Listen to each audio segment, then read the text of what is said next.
भाग्यश्री तू सांग. भाग्यश्री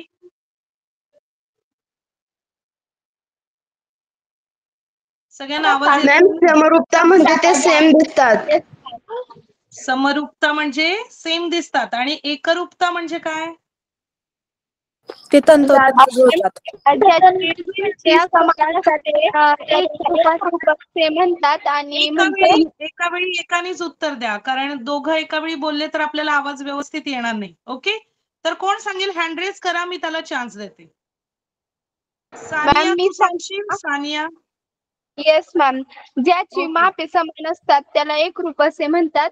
आणि समरूप म्हणजे जे सारखे दिसतात परंतु त्यांची मापे समान नसतात त्यांना समरूप असे म्हणतात. ओके, म्हणजे गुणधर्म त्याचे जे काही असतात ते एकमेकांना तंतोतंत जुळतात, त्यावेळी त्याला आपण म्हणतो एकरूपता. हो ना? Yes ma'am. ओके, तर आता आपण त्याच्यानंतर बघितलं होतं की त्रिकोणांचे क्षेत्रफळ कसं काढायचं. ज्यावेळी उंची सारखी असते त्यावेळी कोणत्या गोष्टीच्या प्रमाणात असतं क्षेत्रफळ?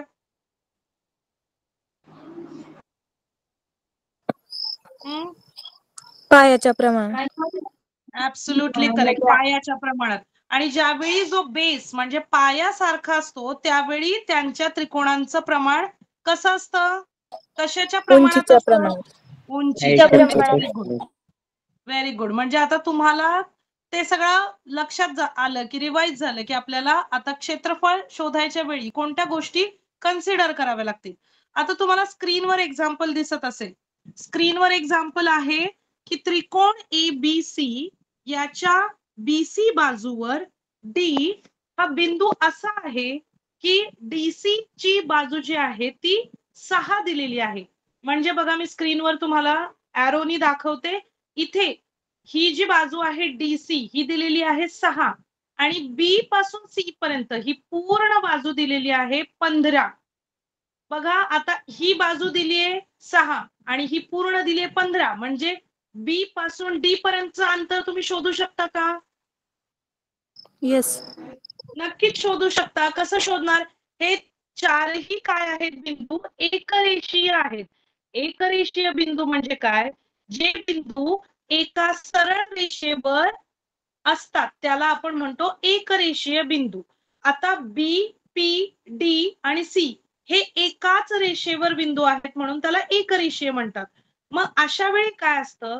जर B पासून C पर्यंतचं अंतर हे जे दिलेलं आहे B पासून C पर्यंतचं अंतर हे जर त्यांनी 15 दिले आणि D या बिंदूपासून C पर्यंत जर 6 दिले तर नक्कीच B आणि D हे अंतर आपण वजाबाकी करून शोधू शकतो. म्हणजे BC वजा DC असं केल्यानंतर आपल्याला 15 मधून 6 वजा केल्यानंतर जे काही अंतर मिळेल ते काय आहे? B आणि D याची लांबी. Okay, yes, absolutely correct. तर आता आपल्याला BD मिळाला, पण आपल्याला प्रश्न काय विचारलाय त्यांनी? इथे बघा, एरिया ऑफ ट्रायंगल म्हणजे एरिया काढायचा आहे ट्रायंगल कोणता? ABD. म्हणजे हा A, हा B आणि हा D हा त्रिकोण पहिल्यांदा लक्षात घ्यायचा आणि त्याचं क्षेत्रफळ आपल्याला काढायचे कोणाशी? त्रिकोण ABC म्हणजे जो मोठा त्रिकोण आहे ABC याच्या सोबत काढायचे. मग तुमच्या एक गोष्ट लक्षात येईल की या दोन त्रिकोणामध्ये सामायिक गोष्ट कोणती आहे? म्हणजे कॉमन गोष्ट कोणती आहे रे? उंची. एक सारखी गोष्ट उंची. उंची. Very good. म्हणजे जर या दोन त्रिकोणांची उंची जर सारखी असेल तर त्यांच्या क्षेत्रफळाचं गुणोत्तर कशाच्या प्रमाणात येईल? पायाच्या प्रमाणात. Absolutely correct. मग जो छोटा त्रिकोण आहे A, B आणि D याचा पाया काय येईल मला सांगा? B आणि D. Very good. B आणि D. BD हा त्याचा पाया जाईल आणि मोठ्या त्रिकोणाचा पाया येणार B पासून C पर्यंत. आता आपल्याला उंची सारखी आहे. उंची सारखी. तुमची स्क्रीन नाही दिसत. स्क्रीन नाही दिसत? दिसते मॅम. म्हणजे तुम्हाला तुमच्या टेक्स्टबुकची स्क्रीन दिसत नाहीये का? दिसते मॅम आता. दिसते मॅम. ओके ओके ओके ठीक आहे, काहीतरी टेक्निकल प्रॉब्लेम असेल. तर बघा आता आपल्याला पाया माहित झाला दोन त्रिकोणांचा, म्हणजे जो छोटा त्रिकोण आहे एबीडी त्याचा पाया आहे बीडी आणि मोठ्या त्रिकोणाचा पाया आहे बीसी. मग आता उंची सारखी आहे, उंची आहे एपी, ती सारखी आहे म्हणजे आपण ती उंची कन्सिडर करणार नाही. का करणार नाही? कारण उंची सारखी असल्यावर दोघांचा आपण फक्त पाया कन्सिडर करतो. मग पहिल्या त्रिकोणाचा पाया बीडी भागिले दुसऱ्या त्रिकोणाचा पाया बीसी. आता बीडीची आपण जी लांबी आहे ती शोधली. कशी शोधली? मगाशी मी तुम्हाला सांगितली, एकरेषीय बिंदू असल्यामुळे आपण वजाबाकी केली. वजाबाकी करून. येस. मग बीडी जो आहे, बीडी तुम्हाला जो स्क्रीनवर दिसतोय त्याची लांबी आहे 9 आणि जो पूर्ण बीसी पाया आहे त्याची लांबी आहे 15. म्हणजे 9 भागिले 15 असं आपण केल्यानंतर आपल्याला उत्तर मिळणार आहे. आता 9 भागिले 15 याला आपण सिम्प्लिफाय करू शकतो. आता सिम्प्लिफाय म्हणजे काय? सिम्प्लिफाय याचा अर्थ काय असतो की जो मोठा दिलेला आहे नंबर त्याचं तुम्हाला छोट्या नंबर मध्ये कन्व्हर्जन करायचं असतं. आता छोट्या नंबर मध्ये म्हणजे काय? ते जे दोन नंबर असतात त्या दोन नंबरला कोणत्या तिसऱ्या नंबरनी भाग जातो आणि तो नंबर छोटा होतो, म्हणजे अंशही छोटा होणार आणि छेदही छोटा होणार. अशा प्रकारे आपण तो नंबर शोधायचा असतो. आता नंबर आहे वरती अंशामध्ये आहे 9, छेदामध्ये आहे 15. मग तुम्हाला जर पाठ असतील तर तुमच्या लक्षात येईल की 3 त्रिक 9 असतात आणि 3 15, म्हणजे 3च्या टेबलमध्ये तुम्हाला दोन्ही नंबर मिळतात.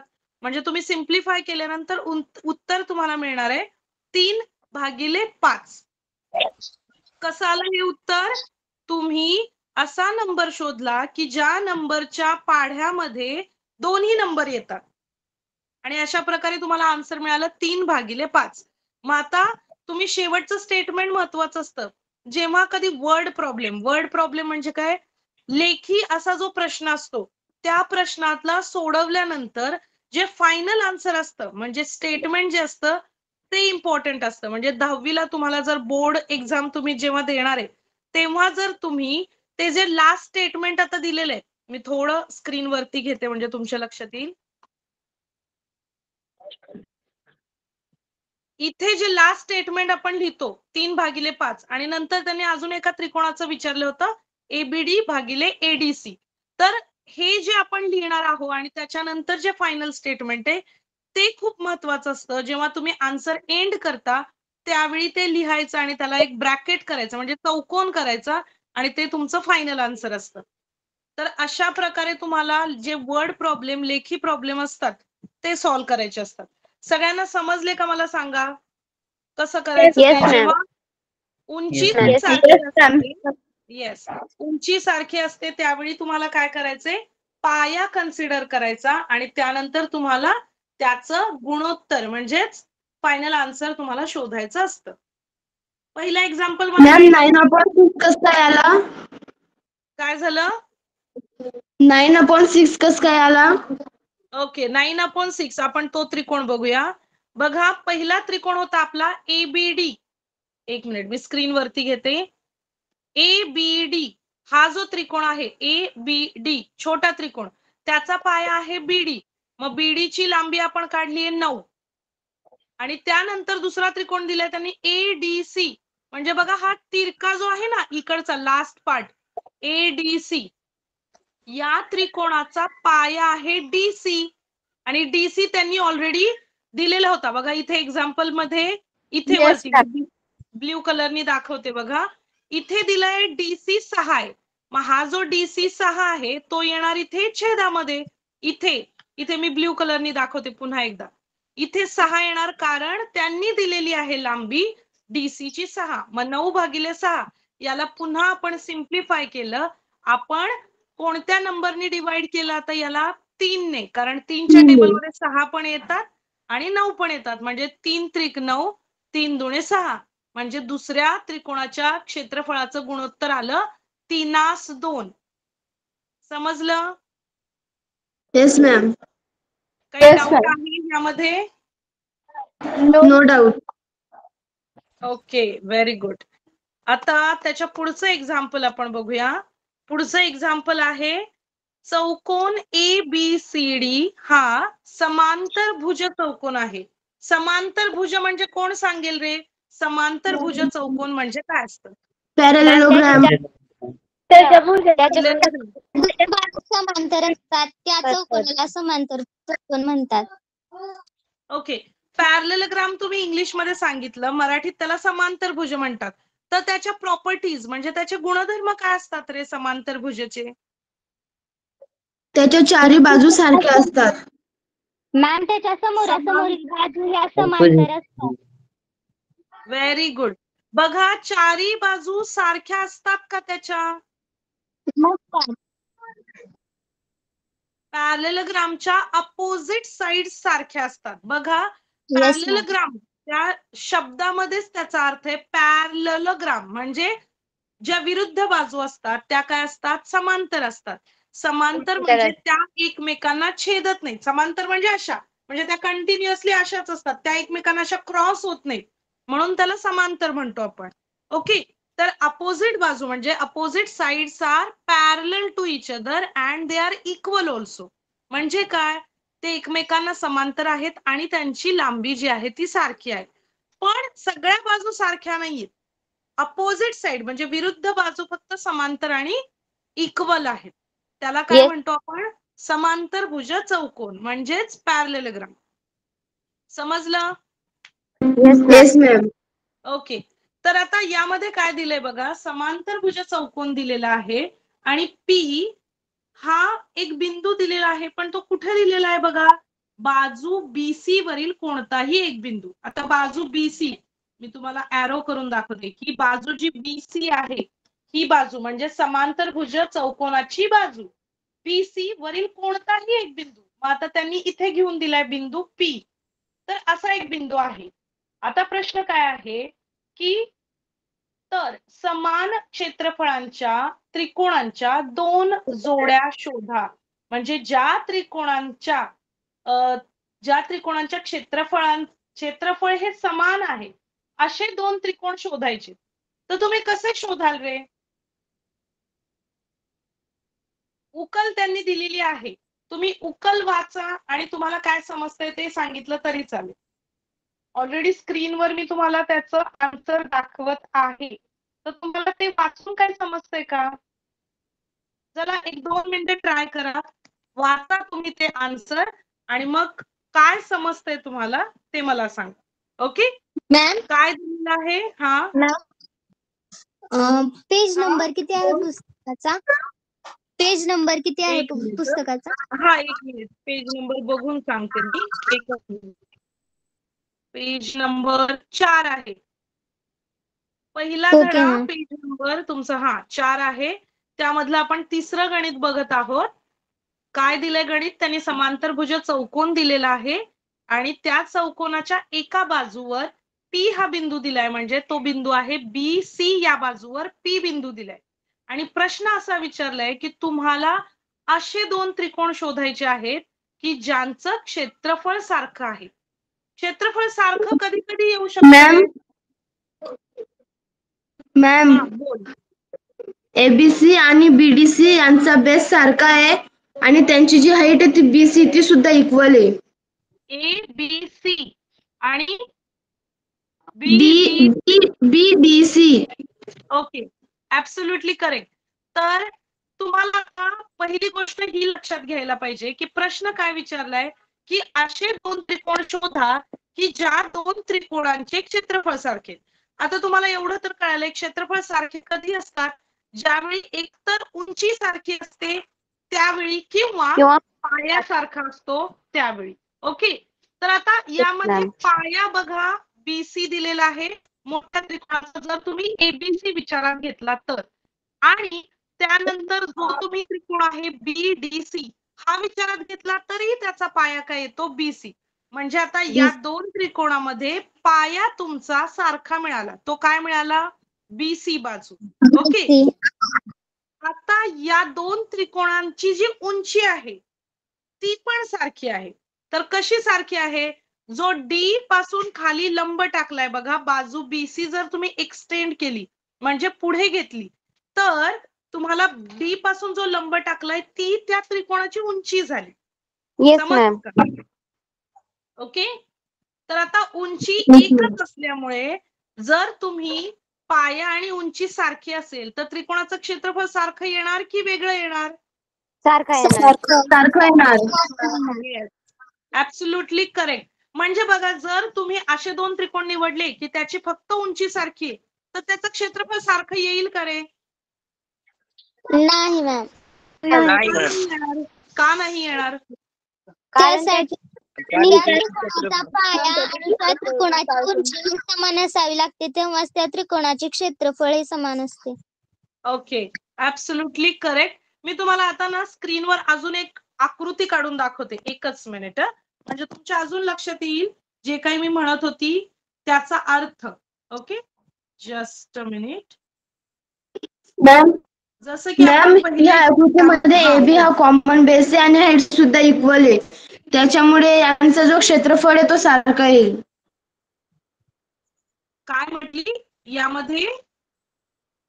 यामध्ये AB हा कॉमन बेस आहे आणि त्यांची हाईट इक्वल आहे. त्याच्यामुळे ओके, एक मिनिट. AB हा कॉमन नव्हता, BC हा पाया कॉमन होता. Okay yes ma'am. Okay okay, तुम्हाला ऍक्च्युली कळालंय. तर मी एकदा आकृती काढून दाखवते. बघा, आता समजा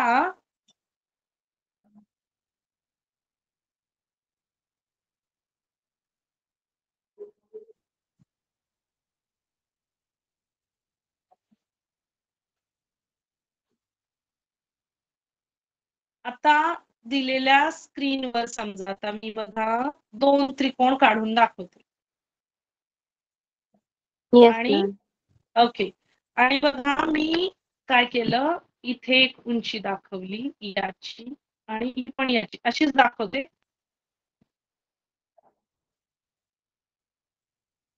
इथे हा लंब आहे. आता इथे मी नाव दिलं A, B, C आणि D. आता तुम्ही शोधा यामध्ये की असे दोन त्रिकोण की ज्याचा पाया सारखा आहे, फक्त पाया सारखा पाहिजे. CBD आणि ADC आणि त्रिकोण ABC. एका तुम्ही काय करा, फक्त हँड रेज करा, मग मी ज्याला सांगेन त्याने उत्तर द्या, कारण एका वेळी सगळे सांगितले की मला काहीच कळत नाहीये. कोण सांगेल? हँड रेज ओके करा, मॅम. हँड रेज करा. केलेले आहेत ऑलरेडी. एक मिनिट. हा, साक्षी कसबे तू सांगती? येस मॅम सांगते. हा, बोल. त्रिकोण ADC आणि त्रिकोण ACB यामध्ये AC हा पाया समान आहे. Okay, very good, correct answer. आता अजय पवार तू सांग, दुसरे दोन त्रिकोण सांग. आता तिने एक जोडी सांगितली की ती बरोबर आहे. आता अजून असे दोन त्रिकोण मिळतील का रे की ज्याचा पाया सारखा आहे? हो मॅम, मिळतील. हो मॅम. सांग, BD. नाव सांग. हा अजय. BD. त्रिकोणांची नावं सांग मला की ज्याचा पाया सारखा आहे. जसं की तिने आता सांगितलं ADC आणि ABC, यामध्ये AC हा पाया कॉमन आहे म्हणजे सारखा आहे. तसं एखादं एक्झाम्पल सांग. मॅम मी सांगू? मॅम मी सांगू का? ओके, सांग. मॅम मी सांगू? सानिया तू सांग. मॅम काय सानिया सांगायचं बोल. आहे? Yes ma'am. मॅम त्रिकोण DAB आणि त्रिकोण DCB हे याची पाया समान आहेत. पाया DB. एकदम करेक्ट आन्सर आहे. Very good Sania. यामध्ये DB हा पाया सारखा येईल आणि दोन त्रिकोण कोणते येतील? ADB आणि DCB. ओके, तर जेव्हा पाया सारखा असतो त्यावेळी तुम्हाला माहितीये त्याचं क्षेत्रफळ हे उंचीच्या प्रमाणात येणार आहे. Yes or no? Yes ma'am. Yes ma'am. Ma'am पण आता जसं की त्यांनी एक्झाम्पल आपल्याला विचारलं होतं, त्यांनी काय विचारलं होतं की कोणत्या दोन त्रिकोणांचे क्षेत्रफळ सारखे असतील ते त्यांनी विचारलं होतं. Yes or no? Yes ma'am. Yes ma'am. Ma'am. आता बघा, मी समजा असे दोन त्रिकोण काढले, तर या दोन त्रिकोणांचे क्षेत्रफळ सारखं येईल का रे? येस मॅम, सारखं येईल. कारण त्यांची कारण हाईट सारखं येईल. पाया सेम आहेत सारखं म्हणा. काय येईल हे बघा. आता मी इथे कारण उंची म्हणजे- काढली, हा. इथे पण उंची काढली. ओके. पण मग उंची सारखी आली, पण मग पायाचं काय करायचं आपण? पाया सारखा असतो का नसतो? इथे सारखा येईल का नाही येणार? पायासारखा येईल मॅम. Yes ma'am. कसा काय येईल? कारण मॅम पाया सामायिक येईल. पाया काय येईल? सामायिक येईल मॅम. कसा काय येईल? कोण सांगेल मला? 1 मिनिट, मी नाव बघते. पायल, तू सांगते का पायल? मॅम कारण त्यांच्या हाईट सेम असल्यामुळे आणि जो पहिला त्रिकोण आहे का, हम्म जो पहिला त्रिकोण आहे का, हम्म त्याचं काय? मॅम पाया समान क्षेत्रफळे पायाच्या प्रमाणात. मी प्रश्न असा विचारला, या दोन त्रिकोणांच्या पाया आणि उंची दोन्ही सारखी येतील का रे? मॅम हाईट सेम आहेत पण पाया सेम नाही येणार. कारण मला असं वाटते की ते दोन ट्रायंगल्स आहेत आणि ते जरी एकामध्ये असले तरी त्यानं जर नाव दिलं की BDC, तर पहिल्या त्रिकोणामध्ये असं घेतलं की हाईट AB आणि त्यांची बेस BD, आणि पुढच्या त्रिकोणात जर असं घेतलं हाईट CD आणि त्याचा बेस BC असं येऊ शकतं. ओके. आता बघा, आता जर मी असं दिलं की या त्रिकोणाचा पाया जो आहे तो 3 सेंटीमीटर आहे आणि या त्रिकोणाचा इथून पाया 3 सेंटीमीटर आहे, तर क्षेत्रफळ सारखे येतील का रे? येतील मॅम. हो मॅम, सारखे येतील. ओके. म्हणजे आता तुमच्या लक्षात आलं की उंची सारखी असली आणि पाया सारखा असल्यावर क्षेत्रफळ सारखं येतं. तर का सारखं येतं तेही तुम्हाला सांगते. आता समजा तुम्हाला त्रिकोणाचं क्षेत्रफळ माहितीये. आता मी पहिल्या त्रिकोणाचं क्षेत्रफळ लिहिलं 1/2 गुणिले उंची गुणिले पाया, म्हणजेच हाईट मल्टिप्लाय बाय बेस असं लिहिलं. ओके. आणि आता खालच्या त्रिकोणाचं पण मी क्षेत्रफळ सेम फॉर्म्युलाने लिहिलं 1/2 गुणिले H1 मी लिहिलं आता पुढच्या त्रिकोणाची हाईट, आणि B1 लिहिलं मी पुढच्या त्रिकोणाचा बेस. ओके. तर हा झाला बेसिक आपला फॉर्म्युला त्रिकोणाचं क्षेत्रफळ काढण्याचा. पण आता दिलेल्या अशा त्रिकोणामध्ये जर उंची सारखी असेल, म्हणजे H1 बरोबर H2 आणि B1 बरोबर B2 असेल, तर हे दोन कॅन्सल होणार आहेत. येस और नो? H1 हा कॅन्सल होणार H2 ला आणि B1 हा कॅन्सल होणार B हा कॅन्सल होणार B1 ला आणि हा Yes, ma'am. कॅन्सल होणार हाफ ला. येस और नो? Yes ma'am. म्हणजेच आपल्याला उत्तर येणार आहे एकास एक. एकास एक म्हणजे वरती पण एक उरणार आणि येस खाली पण उरणार आहे एकच. याचा अर्थ काय की या दोन त्रिकोणांची क्षेत्रफळ सारखी आहेत. समजलं? येस काही डाऊट यामध्ये? No ma'am. ओके. तर पुन्हा एकदा आपण तुमच्या टेक्स्टबुक कडे वळूया. टेक्स्टबुकचा नेक्स्ट क्वेश्चन आपण बघूया आता. Just a minute. ओके. तर हा क्वेश्चन सगळ्यांना कळाला अगदी व्यवस्थित? मॅम. तर आता सराव संच सुरू करण्याच्या आधी आपण बघू आपण काय शिकलो. की दोन त्रिकोणांच्या क्षेत्रफळांचे गुणोत्तर हे त्या त्रिकोणांच्या पाया व संगत उंची यांच्या गुणाकाराच्या गुणोत्तरा एवढे असते. समान उंचीच्या त्रिकोणांची क्षेत्रफळे त्यांच्या संगत पायांच्या प्रमाणात असतात आणि समान पायांच्या त्रिकोणाची क्षेत्रफळे त्यांच्या संगत उंचीच्या प्रमाणात असतात. ओके. तर हे बेस आपल्याला कळालेलं आहे आणि आता आपण सराव संच म्हणजे एक्सरसाइज 1.1 आपण सॉल्व्ह करणार आहोत. रेडी आहात? मॅम, आपण आता जे एक्झाम्पल पाहिलं पॅरेललोग्रामचं, त्याच्यात अल्टरनेट अँगल पण येतोय. त्यांनी अँगलचा आता आपल्याला काहीच विषय नाहीये. का? कारण आपल्याला फक्त पाया आणि उंची बघायची होती. अँगल कधी असतात? ज्यावेळी ऍक्च्युली एखाद्या कोनाचं माप विचारतात किंवा या त्रिकोणाची जर एकरूपता असेल किंवा समरूपता असेल तर याचा काय अँगल येईल असा जेव्हा प्रश्न येतो ना त्यावेळी आपल्याला अँगल कन्सिडर करायचंय. आता सध्या तुम्हाला फक्त पाया आणि उंची यावर फोकस करायचं. ओके. Yes ma'am. हा मॅम. ओके. तर फर्स्ट क्वेश्चन असा आहे की एका त्रिकोणाचा पाया 9 आहे म्हणजे triangles base is 9 centimetre. Centimetre is not given. Okay. Only 9 is given. आणि जी उंची आहे ती 5 आहे. म्हणजे उंची म्हणजे हाईट दिलेली आहे 5 आणि पाया म्हणजे बेस दिलेला आहे 9. दुसऱ्या त्रिकोणाचा पण पाया दिलाय आणि त्याचा पाया आहे 10 आणि उंची आहे 6. तर त्या त्रिकोणांच्या क्षेत्रफळांचे गुणोत्तर काढा. आता कसं करणार सांगा मला. कुठलंही सारखं नाहीये, उंची सारखी नाहीये, पाया सारखा नाहीये. तर पहिल्यांदा काय लक्षात ठेवायचं तो फॉर्म्युला. फॉर्म्युला काय आहे आपला? n/1/2 is equal to base multiply by height. गुणवले उंची. ओके.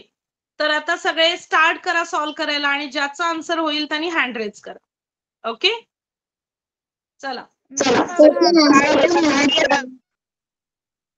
मॅम भाग 1 आहे का 2? भाग 2 आहे हा जॉमेट्री. सिमिलॅरिटी वाला. Yes. Ma'am 3/4. Yes ma'am. Yes ma'am. आलं मॅम. आलं. 1/2 पाया गुणिले उंची सूत्रानुसार आलं. ओके. तर आणि मी त्याच्यामध्ये स्क्रीनवर किमती ठेवल्या मॅम. काय झालं? काय झालं? 1/2 गुणिले ठेवलं पाया मॅम. गुणिले उंची या सूत्रामध्ये उंची ठेवली असं बोलते ते. अच्छा अच्छा. आणि 3/4 3/4. ओके. मी काय करते A1/A2 = 3/4. Okay. Just a minute. मी स्क्रीनवर सॉल्व करून घेते आणि त्याच्यानंतर तुमचा आन्सर करेक्ट आहे का आपण डिस्कस करू. Just a ma'am minute. Answer 3/4 आहे. Just a minute. आपण मॅम ओके. A1/A2 = 3/4 उत्तर आहे. तुम्ही मी जसं स्टार्ट केलंय सगळ्यांना स्क्रीन दिसतीये? Yes ma'am. Yes ma'am. दिसते. तर स्क्रीनवर मी काय केलं पहिल्यांदा पहिल्या त्रिकोणाचा जो पाया आहे तो लिहिला त्याच्यानंतर उंची लिहिली आणि त्याच्यानंतर दुसऱ्या त्रिकोणाचा पाया दुसऱ्या त्रिकोणाची उंची. आता जेव्हा गणित सोडवायला सुरू करताना त्यावेळी डायरेक्ट असं सॉल्व करायचं नाही. मी तुम्हाला फक्त आता एक्सप्लेन करतेय म्हणून मी डायरेक्ट लिहिलेलं आहे. तुम्ही सॉल्व करताना कोणाच तरी माईक ऑन आहे, माईक ऑफ करा. ओके. तर तुम्ही जेव्हा स्टार्ट कराल सॉल्व करायला तेव्हा काय लिहिणार? पहिल्या त्रिकोणाचं तुम्ही नाव कन्सिडर करायचं की तुम्ही असं लिहायचं की पहिला त्रिकोण ABC समजू आणि मग तुम्ही लिहायचं की त्रिकोणाची बाजू पाया दिलेला आहे 9. मग त्या त्रिकोणाचा पाया तुम्ही एखादी फिगर अशी ड्रॉ केली तरी चालेल. म्हणजे काय हे बघा असं तुम्ही ड्रॉ करून दाखवलं तरी चालेल की हा त्रिकोण आहे. कन्सिडर करा की A, B आणि C असं तिथं ड्रॉ करून दाखवलं तरी चालतं.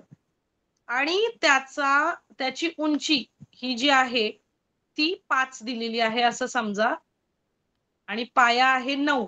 पण आता इथे तुम्ही फिगर मध्ये असं म्हणाल की पाया खूप छोटा दिसतोय आणि 9 उंची आहे, 9 बेस आहे आणि हे. तर मी एक रॅन्डम फिगर ड्रॉ केली तर तुम्ही तो थोडा अंदाज आला पाहिजे की मी आता इथे बरोबर ते क्रॉस वाटतंय की BC हा इतका छोटा पाया आहे आणि त्याची उंची त्याची लांबी कशी काय 9 आहे आणि याची जी उंची आहे ती 5 कशी.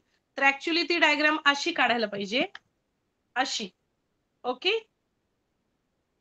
यामध्ये येईल 5 आणि बेस येईल 9. तर अशा प्रकारे तुम्ही ड्रॉ केली तर ते जास्त इफेक्टिव्ह होईल तुम्हाला समजायला पण आणि जे चेक करतात त्यांनाही चेक करताना ते खूप इझी जातं की हा या मुलाला किंवा मुलीला व्यवस्थित कळालंय की कसं ड्रॉ करायचंय आणि त्याची उंची कशी दाखवायची. हे केलं तरी ओके. तर त्यानंतर तुम्ही सूत्र लिहायचं. त्रिकोणाच्या क्षेत्रफळाचे सूत्र काय? 1/2 पाया. मॅम मी ट्रायंगल न काढता A1/A2 काढलाय. हो चालेल.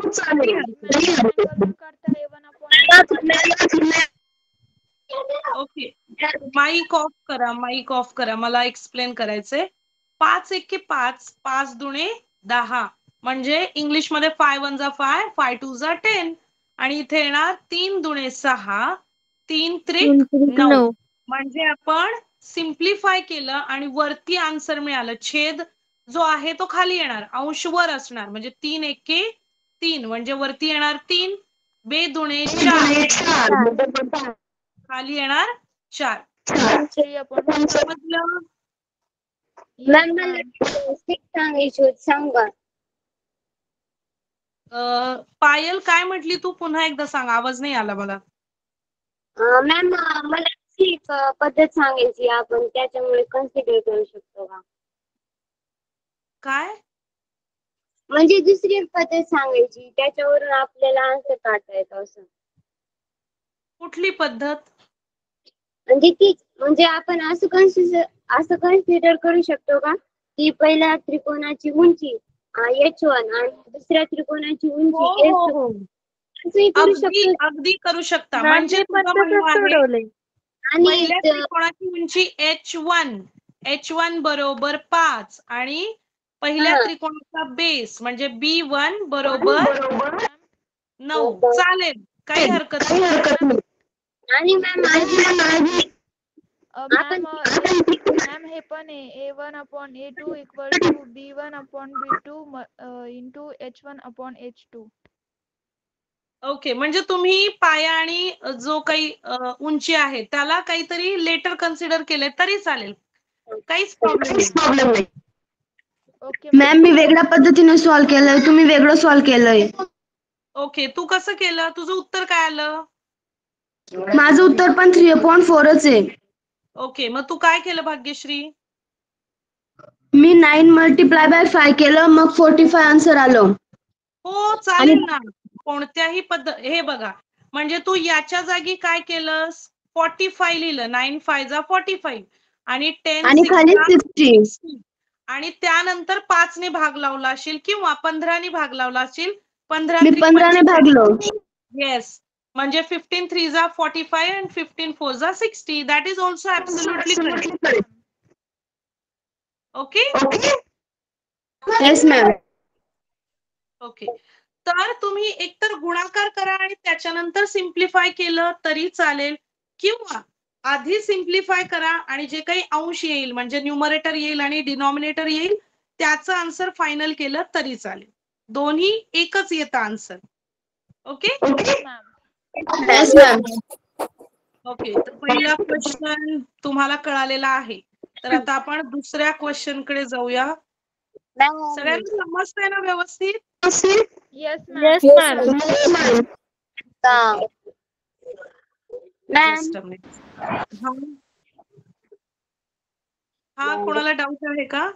मॅम आता स्क्रीन शेअर मला आवाज नाही येते. एका वेळी एकानेच बोला, आवाज नाही येत मला. मॅम मला असं सांगायचं होतं की आपण कोणत्याही कसंही काढलं तरी आन्सर तोच येतो ना, मग त्याला काही प्रॉब्लेम हो. नसतो. हे बघा, गुणाकारामध्ये आणि बेरजेमध्ये जर तुम्ही 4 × 5 केलं काय आणि 5 × 4 केलं काय, उत्तर हे सारखंच येतं. तसं बेरजेमध्ये पण, म्हणजे प्लस करताना पण 4 + 5 9 येतं आणि 5 + 4 पण 9च येतं. फक्त जेव्हा भागाकार असतो किंवा वजाबाकी असते तेव्हा उत्तर चेंज होऊ शकतं. ते फक्त लक्ष ठेवायचं. ओके, मॅम इथे बेस्ट सेम आहे. मला असं वाटायचं, मी बोलू का? हा बोल. मॅम तुम्ही आता स्क्रीन शेअर केली होती आणि असं सांगितलं होतं ना 9 × 5 / 10 × 6. हा ते थोडं मला समजलं नाही, मग ते रिपीट करता का? ओके, पुन्हा मी शेअर करते. 1 minute. Just a minute.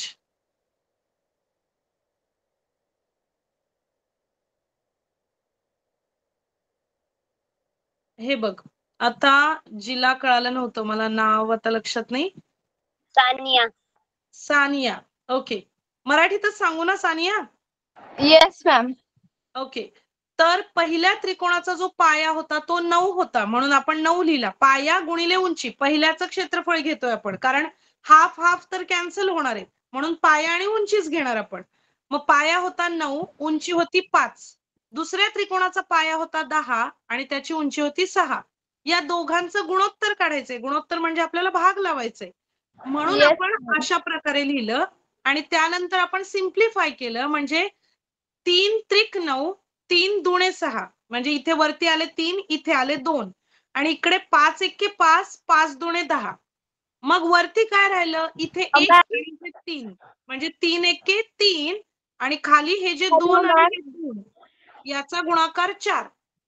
Ma'am हा 3 त्रिक 9 आणि 2 दोन्ही 6. काय म्हणलात तुम्ही? हे 3 बघ दोन्ही 6 ना? इंग्लिश मध्ये सांगायचंय का? No ma'am. काय प्रॉब्लेम आहे मग? मॅम खूप सोपं आहे. त्याला आपण 3 नेच का भाग घातला? अच्छा, हे मी तुला आधी पण सांगितलेलं बघ. जेव्हा मी तुमच्या टेक्स्टबुक मधला सॉल्व क्वेश्चन्स एक्सप्लेन करत होते तेव्हा काय सांगितलं? जेव्हा 9/6 तिथेही असंच आलं होतं. तर 9/6 हे आन्सर आपण कंटिन्यू नाही करायचं. का? कारण जेव्हा अंश आणि छेद याला एका दुसऱ्या नंबरनी जर भाग जात असेल तर आपण त्याला अजून छोटा करायचा. म्हणजे 9 आणि 6 हा 3च्या टेबल मध्ये असतो. म्हणजे 3 त्रिक 9, 3 दुणे 6. मग याला 3 ने भाग लावायचा. याला दुसऱ्या कोणत्याही नंबरनी भाग जात नाही, फक्त 3 ने जातो. म्हणून आपण 3 हा नंबर घेतला की 3 त्रिक 9, 3 दुणे 6. समजलं? येस मॅम, आता समजलं. ओके. आणि बघ जो वर 5 नंबर आहे खाली 10 नंबर आहे. आता 5 आणि 10 या दोन्ही नंबरला फक्त 5 नेच भाग जातो. यावेळी आपण 3 5 ने घेऊ भाग शकत जातो. नाही. यावेळी 3चा उपयोगच नाहीये. 3च्या पाड्यामध्ये 5 येतच नाहीत. म्हणून 5 एक्के 5, 5 दुणे 10. येस मॅम, समजलं. समजलं? आणि मॅम आपण तसं जर नाही केलं की त्यांना नाही बोललं तर त्याच पाड्यामध्ये तर आन्सर येऊ शकत नाही ना, आन्सर रॉंग येऊ शकतो. हे बघ आता एक कोणीतरी तुमच्यामध्ये काय केलं तिने 9 5 45 केलं. म्हणजे डायरेक्ट गुणाकार केला. 9 गुणिले 5 45, 10 गुणिले 6 60 आणि मग 45 भागिले 60 हा नंबर आला तिचा. मग तिने काय केलं? इथे 45 आणि 60 ला तिला माहिती की 15च्या टेबल मध्ये 15 त्रिक 45 पण येतात, 15 चोक 60 पण येतात. तिने इथे सिम्प्लिफाय केलं आणि तिचा आन्सर पण 3/4च आलं. आता येस मॅम, समजलं? तसे येस मॅम. ओके. तर मग पुढच्या गणिताकडे वळायचं का आपण? Yes ma'am. Yes ma'am.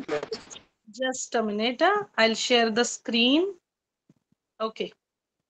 तर स्क्रीन आलेली आहे.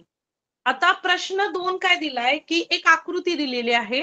त्या आकृतीमध्ये BC लंब AB म्हणजे BC हा लंब आहे AB या बाजूला, म्हणजे तिथे काटकोन आहे, म्हणजेच 90 अंशाचा कोन आहे. आणि अजून एक दिलेला आहे की AD लंब आहे AB. Hello ma'am. कुणीतरी माईक ऑन ठेवलाय. मी पहिल्यांदा प्रश्न एक्सप्लेन करते. माईक ऑफ करा, नाहीतर आवाज येत नाही आपल्याला. ओके. तर AD हा पण लंब आहे AB ला.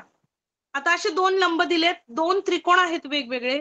अजून काय त्यांनी दिले? BC म्हणजे ही जी लांबी आहे ती दिली 4 आणि AD ही लांबी दिली 8. आता प्रश्न काय विचारलाय की त्रिकोण ABC म्हणजे हा जो वरचा त्रिकोण आहे तो, त्याचं क्षेत्रफळ आणि ADB याच्या क्षेत्रफळाचं गुणोत्तर काढा. तर आता या दोघांमध्ये कॉमन काय आहे रे? मॅम बेस पाया. पाया. Very good. येस. बेस म्हणजे त्याचा जो पाया आहे ज्याचं नाव आहे AB. AB हे कॉमन आहे. म्हणजे आता AB आपल्याला घ्यायची गरज नाही, कारण पाया जेव्हा सारखा असतो तेव्हा क्षेत्रफळ हे त्याच्या उंचीच्या प्रमाणात असतं. आता पहिल्याची उंची 4, बेस आणि हाईट. ओके, आणि दुसऱ्याची उंची आहे 8 म्हणजे 4/8. मग आता 4/8 ला आपण सिम्प्लिफाय कसं करू रे? 4च्या पाड्यात 2 आहे. म्हणून Very good. आता तुमच्या व्यवस्थित लक्षात आलं. 4/8 म्हणजे 4 एके 4 आणि 4 दोने 8 म्हणजे तुम्हाला उत्तर मिळालं 1/2. येस, 1/2 म्हणजे 1/2. समजलं? Yes ma'am. Yes ma'am. Okay. Ma'am मी प्रश्न इंग्लिश मध्ये एक्सप्लेन करू का? एक मिनिट, मला ना आवाज तुमचा क्लिअर येत नाहीये. कोण बोलला आता? मॅम मी अरे मॅम ते स्क्रीनवर एक्सप्लेन करून दाखवा ना सोडवून. अच्छा, ओके. पायल, ठीक आहे. Hello ma'am. Hello ma'am. आता कोण बोलतंय? हा, चल बोल. मॅम मी प्रश्न इंग्लिश मध्ये एक्सप्लेन करू का? प्रश्न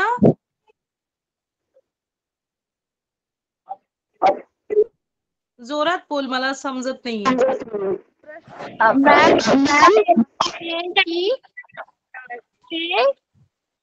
सोडवून दाखवा. हा, मी स्क्रीनवर सॉल्व्ह करून दाखवते. कळालं मला? प्रश्न इंग्लिश मध्ये दाखवू का? इंग्लिश मध्ये एक्सप्लेन करू का? Yes ma'am. ओके, मी मगाशी तेच विचारत होती की कोणाला कळत नसेल तर मला सांगा. मी करू का एक्सप्लेन? नाही, आता आधी मी जिला कळालं नाही ते सांगते की बघ, पाया जो होता तो सारखा होता पहिल्या त्रिकोणाचा. मग त्याची उंची होती 4 आणि दुसऱ्या त्रिकोणाची उंची होती 8.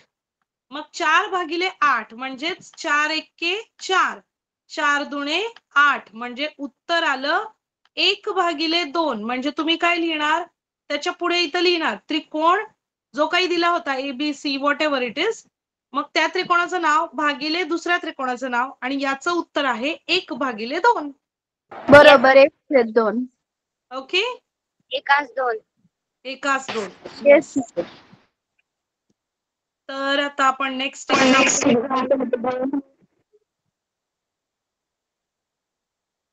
एक्झाम्पल आहे. पुन्हा एकदा त्यांनी एक आकृती दिलेली आहे आणि त्या आकृतीमध्ये थोडं मी आकृती वरती घेते म्हणजे सगळ्यांना दिसेल व्यवस्थित.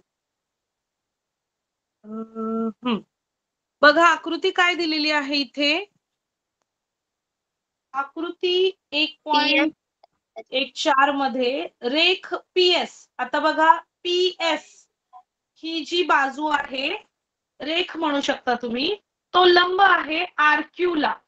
RQ या रेषेवर तो लंब आहे. ओके. आणि QT हा जो QT आहे तो लंब आहे PR या बाजूवर. PR वर लंब आहे. म्हणजे दोन वेगवेगळे लंब दिलेले आहेत आपल्याला. आणि अजून काय दिलंय की RQ इथून हा R आणि हा Q याची बाजू दिलेली आहे 6. म्हणजे ही दिली आहे 6. PS याची उंची दिली आहे 6 आणि पुन्हा काय दिले PR P पासून R दिले 12. तर त्यांनी विचारले QT काढा. QT काढा.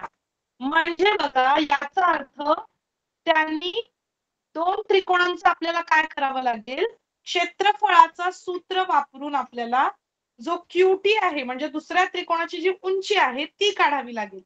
म्हणजे आता एक मिनिट मी तुम्हाला वेगवेगळे आहेत ना? हा, बेस आणि हाईट वेगवेगळे आहेत ना? हो हो, दोन्ही वेगवेगळं आहे.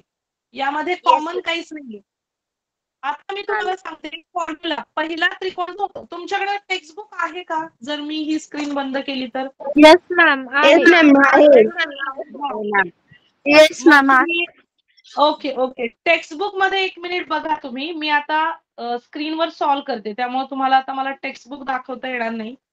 तर टेक्स्टबुक मध्ये जो पहिला त्रिकोण आहे तो त्रिकोण, त्याचं जे RQ हा जो पाया आहे तो 6 आहे आणि उंची आहे ती 6 दिली आहे PS. म्हणजे 6 पाया गुणिले 6 उंची पहिल्या त्रिकोणाची.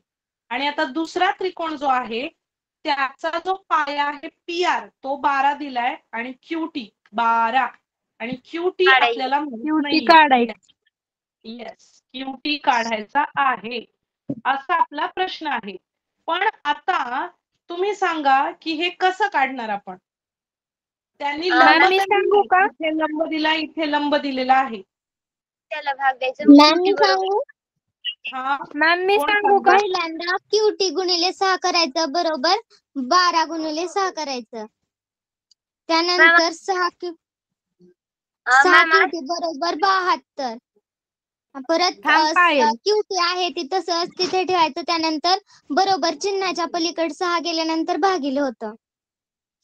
ओके. उत्तर काय येईल मला सांग.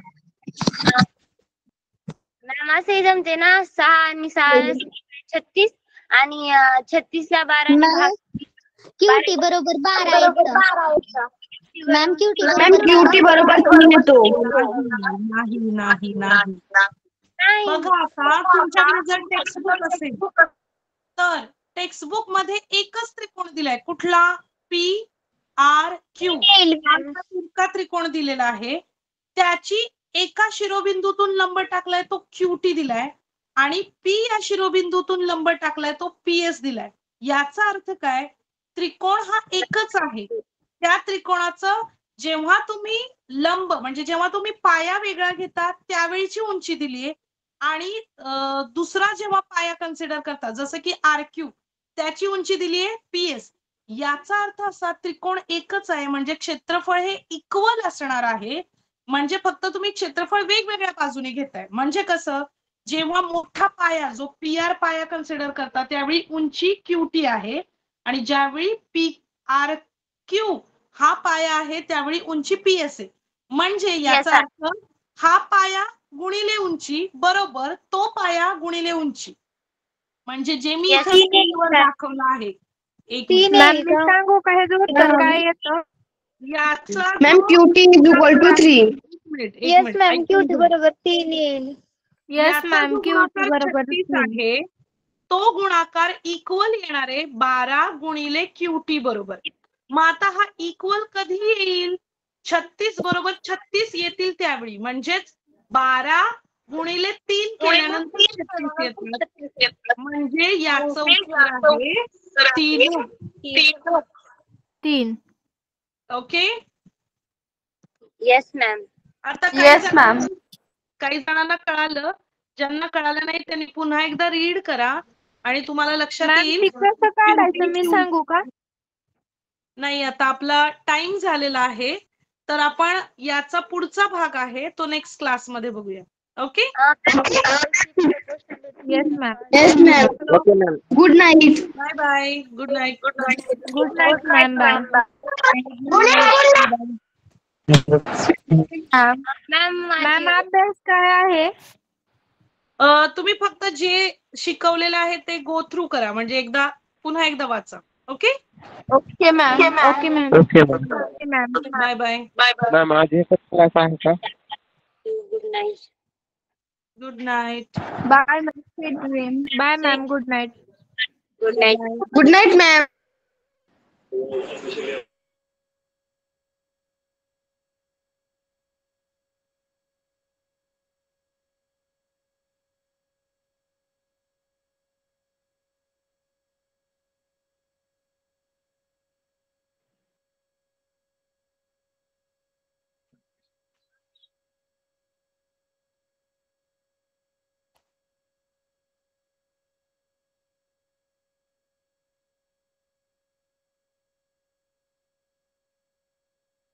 पुढचा क्लास नाही का?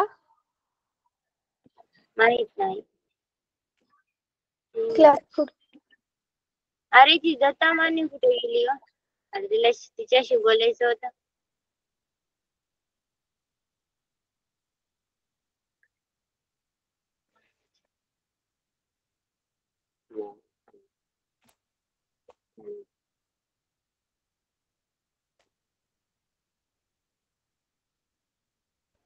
कोण पाहिजे? दत्ता माने. काही काम होतं का? नाही ती मला शांत गप्पच ओरडली का? हो का? तुझं नाव काय?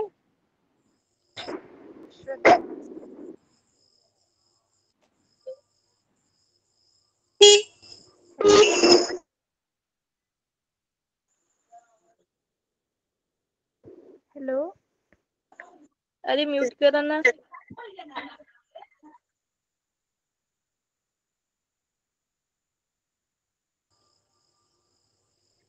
हॅलो पायल. अरे तुझा आवाज खूपच कमी येतोय. ते नाही. काही विचारत होती का? तुझ्या ड्रेस मध्ये प्रॉब्लेम आहे काही की? काही विचारत होती का म्हटलं तू? नाही ग, तुझं नाव विचारत होते. श्रद्धा आहे माझं नाव. श्रद्धा. पायल श्रद्धा बोलू नका ना. का?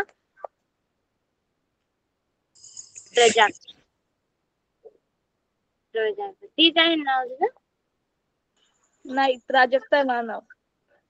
काय? प्राजक्ता.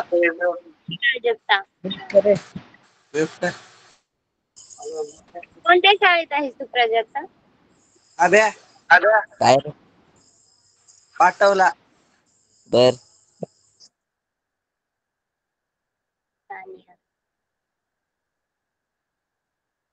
दुसरी क्लास आहे का?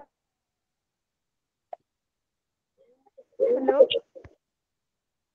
बोलो. दुसरी क्लास आहे का? मॅडम ना दुसरी क्लास आहे की नाही?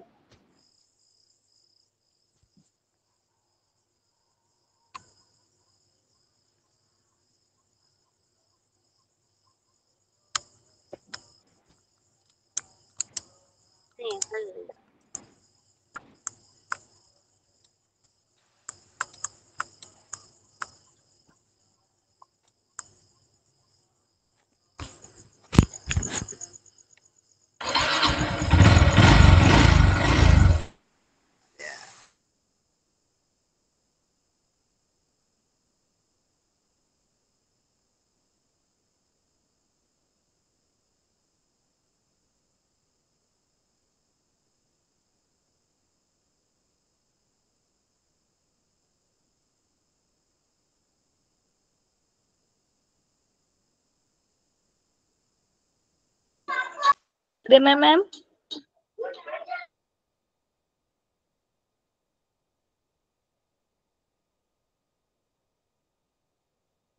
हॅलो प्रेमा मॅम.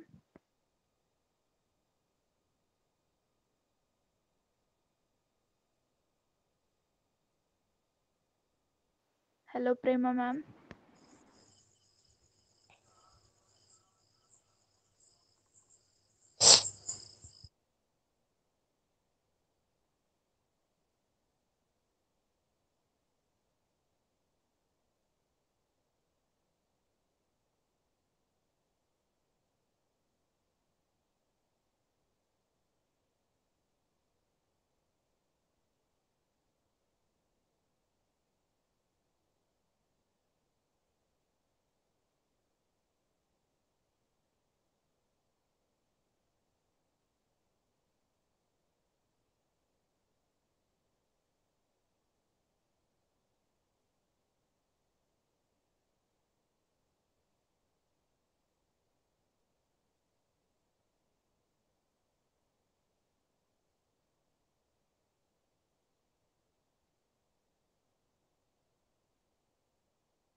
मावल्या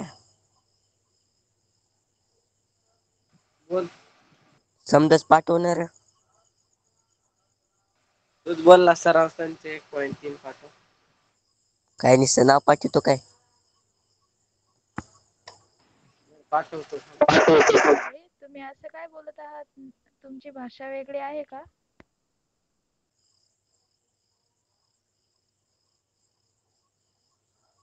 हॅलो. हॅलो.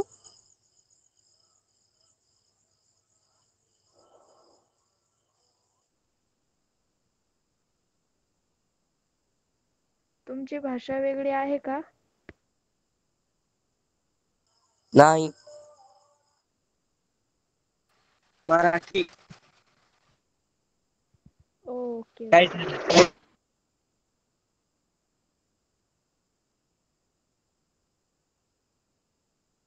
सॉरी हा, मला वेगळं वाटलं.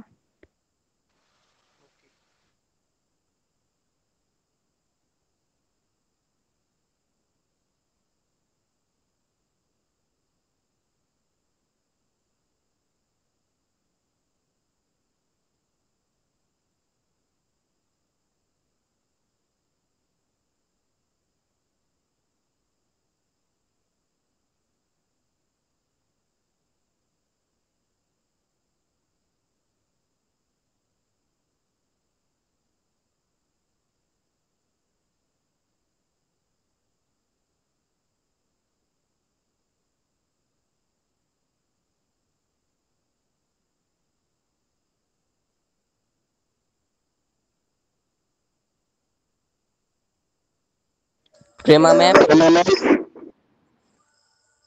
प्रेमा मॅम बोलत का नाही आहेत?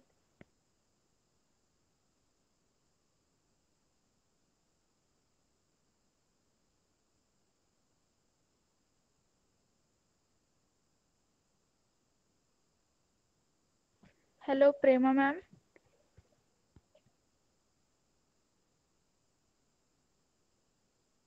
विषय पाठवले.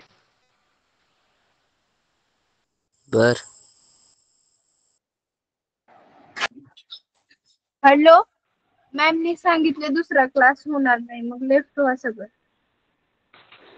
ओके माहिती आहे. स्नेहलनेच सांगितलं ना? काय?